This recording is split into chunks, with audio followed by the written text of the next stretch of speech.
Mpulirizo oli ku Kyabasa Farmer Radio Buganda mandusi abavuka abo mulemo omutebinze James Ntambi kyanchacha bya mizannyo ku date ya lero nga 5 mwezi gwa Kasambula waliwo muliriza affe bamuyita Senani Waiswa ye mwogezi w'essaza ly'Ebusiro ku timu y'omupiira olwalero mazaali bwage ajaguza n'abasambi nga Trevor Chaloba ono akuba mu baka ya Chelsea akonye emyaka 25 Robin Gosens omujamani lera akonye emyaka 3 aguchangira mu timu ya Union Berlin Alberto Moreno mukadde kano talina kirabu yasembe kusambira timu ya Villarreal nenga mjukira ko mu timu zinga Sevilla sako timu ya Liverpool musajja mu Spain akonye emyaka 3 olwalero so abo nabona bajaguza ne Senani Waiswa muliza waffe atenga imwogezi wa timu y'Ebusiro kusaza mu masaza weekend tulina emipira ekibinja Bulange kusazigina kubeera 10 ez'akawungezi onaku lujja kubeera lwa Sunday tujja kula Budunga ekyaza kya Ddondo w'ekitovu tulebugerere ng'ekyaza Bulemeeza Entenje lwate Bululi Basambire Butambala Ekakooge ejo gya ku Sunday then mu kibinja Masengere Sese baline Buvuma guli Lutobo Kagwancha saa 9 ero jja kufuna ku 88 so nga tema okutabaline Busiro gwa Sunday saa 10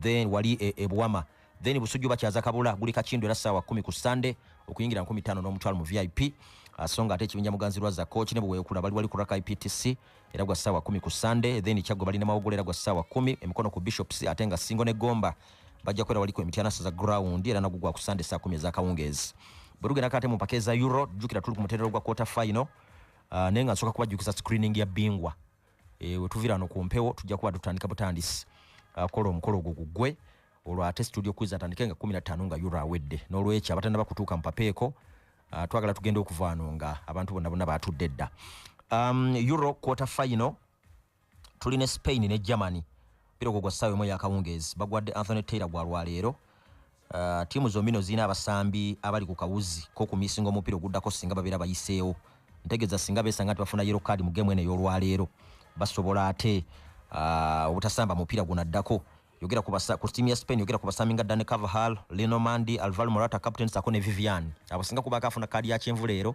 tebaja kusamba mpira gunaddako singa Spain yesanga nti yiseewo kyokane ku Germany bwe kiri abasambi nga Robert Andrich, Metes Rodat, Rudiger abona basinga kubaka afuna kadi ya kyenvu leero abatajja kuzanya mupira ate gunaddako singa bayisanga nti bayiseewo oreda amawulira amalungi ga Jonathan Tah center back wabwe yakomyewo tiyasobodde kusamba mpira gwa timu ya Denmark yabadde ku suspenga irukaliza ya chumuletinga kakati lera akomawo Germany bali waka of course bawe mix egisinga okubeera emingi ekyokubera nti bali waka bibategesi n'ekirala record yabwe nga besanze nti bakyaza Spain awaka webadde erabika obulungi actually bagenze maaso n'okuavoidinga defeat emipira 8 gibasembye okukyaza timu ya Spain baba wanguddeko 5 ya drawing emipira 3 so ekyo nakyo osobola okukibabalirako ekirala balina muko kubasambya abalina experience abadde ku level bweti ba Manero Noah ba Toni Kroos ba Ilkay Gundogan Rudiger naye alwanye entalo nyingi Jonathan Tah experience agina yatutene domestic double so balina muko kubasambya abalina experience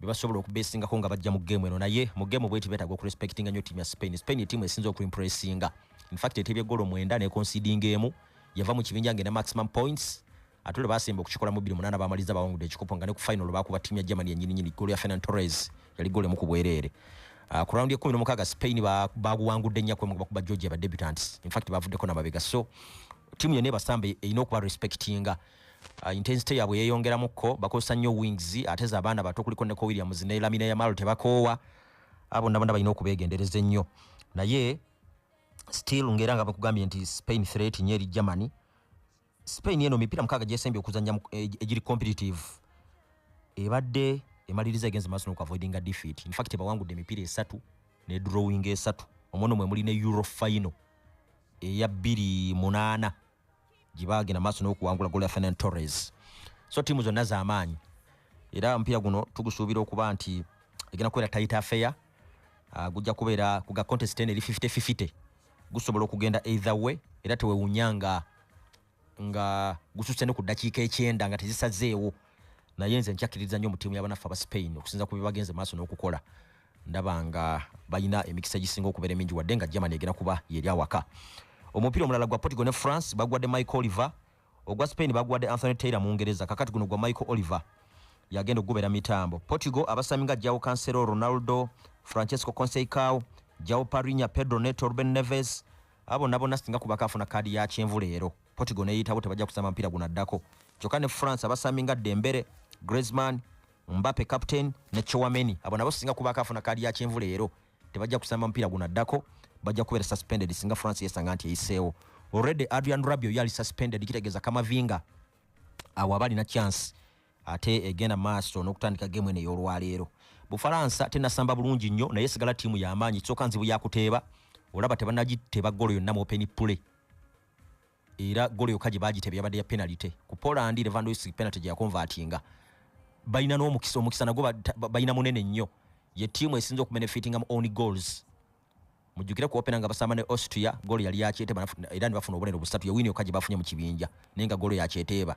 Ku round ye 16 bawandudde Bubirigi era nga golo yakyeteeba yazze obudde buganaatera okuggwayo, yabadde ya Jan Vertonghen. So babadde n'omukisa, balina abasambi abalina experience ate babadde bazibu bakuteeba. Defense yaabwe nnungi ate ng'eyambibwako n'amakati nago agakulemberwa Ngolo Kante gagezezaako kola omulimu omulungi ogw'okushooldinga back eyo okubanga tebagituuka ku kyokka ne goalkeeper mulungi Mike Maignan wa timu y'Esimira naye goalkeeper mulungi nnyo era mumulabye saves zaakozeeko ng'ekyamazima omulaba nga goalkeeper mulungi. So mu game bweti of course era Bufalansa ejjanga yina emikisa gisinga okubeera emingi. Jjukire eyagala okujja mu game eno ewoolera eggwanga. Abajjukira Euro wa 2016 nga France etegese Portugal balumba bakane bakube gole mu kubwerere ekikopo n'ekibatwalako nga beesanze nti bebategese. Roberto Martinez ayina obuzibu agamba nsule Ronaldo basimusuula. Ronaldo ye musambi asinze okufuna shots nyingi ku goalo, tateebyeko goalo n'emu. Yalemeddwa n'okuconvertinga penalty juzi nga basamba ne ttiimu ya Slovenia ku round ye 16 era omupiira baguforcinze paka mu bunnya gye baguwangulidde.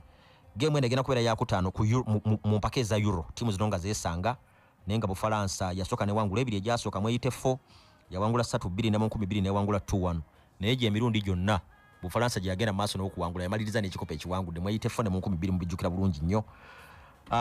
Kyenjagala okusembayo ku mupiira guno mukimanyi nti ttiimu zonna ezibadde zikuba Bufalansa mu major tournament ku mutendera gwa quarter final zibadde zimaliriza ziwangudde ekikopo. Example ye ya 1938 Italy mu World Cup, 2 na Greece nga tulya Portugal, 2012 Spain, Germany 2014 mu World Cup. So ebyo byonna muteekeddwa okujja mupiira guno nga mubimanyi naye nga ngabo enkugambye yes gujja kubeera tight naye manyi nti Bufalansa balina byonna ebibasobozesa okugenda maaso n'okwesoga omutendera oguddako nga bajja mu ttiimu ya Portugal. Then game endala enkya ya Bungereza ne Switzerland, Daniel Osato ye center referee mu Italy alinona mu kufundikira firimbi. Mpira nagwo guli trick ennyo naddala ttiimu y'abanafu Abangereza. Kinajjukirwa Bungereza gya mupiira guno nga yesinga okuba ne record ennungi ku ttiimu ya Switzerland. In fact emipiira 24 gye basembye okwekwata. Bungereza eruzinzeemu gumu naye basabodde 17 ne drawinga 6. Southgate leero agenda kubeera ku touchline ya Bungereza omupiira gwo ogw'ekikumi. Si batendesi bangi nnyo mu byafaayo bya ttiimu ya Bungereza ku ttiimu y'eggwanga batendese emipiira 10 balinga actually ajja kufuuka wa kusatu so bali babiri bokka mu kadde kano. So simanyi bigambo byagenda kugamba basambi omupiira guba gumusambire kuba ogw'ekikumi guba gumu era oba wali agadde ogutreatinga mu treating ey'enjawulo. Switzerland nayo threat eri ttiimu zinnyingi. Mwagirabye ng'ejja mu defending champion, mwagiraba teyaluzinga mupiira gwonna mu kibinja. In fact be basooka n'okuteeba Germany nevaako mabega ng'efuna equalizer. So si basajja bangu balina experience, balina abasambi abaluddewo nga basamba bonna balina experience ey'amaanyi ddala ate bonna be beetaaga mu geemu ya leero weebali. Bungereza juzi nga basamba ne Slovakia kyabeetaagisiza ggoolo ya Bellingham mu dakiika e94 ne sekonda 34 okukola amaliri ne baguforcing okugenda mu extra time gye bagwangulidde nga bayita mu ggoolo ya Harry Kane. Nabo tebannaba ku impressinga wadde balina abasambi abato abali talented bolowooza nti balina anga ne hange ey'okuwangula. Babadde tebannaba nnyo okukola bintu byanjawulo mu tournament eno. Bw'ogenda eri ku lugoba oluteebiru kyaganya okukwatagana ate nga balina buli material yenna so bakyalina obuzibu obwo. Southgate alina obuzibu, abasambi nga Saka ne Foden bakyaganya okuimpressinga era teweewuunya nga awaliriziddwa okukozesa gundi n'omulenzi wa Newcastle gundi Anthony Gordon ne Cole Palmer.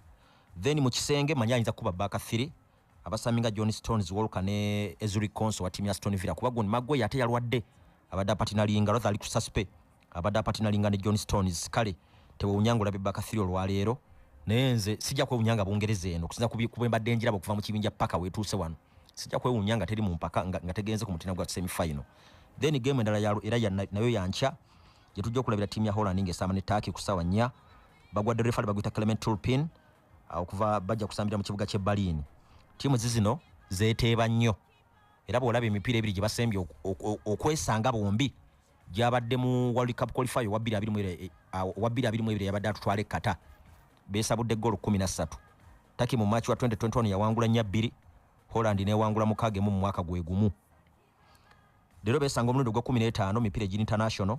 Holland wanguddeko mukaaga, Turkey wangudde ne gisigadde maliri. Ne guno gwe ugenda okusooka mu mpaka eziri competitive ba mu major tournament guno gwe ugenda okusooka.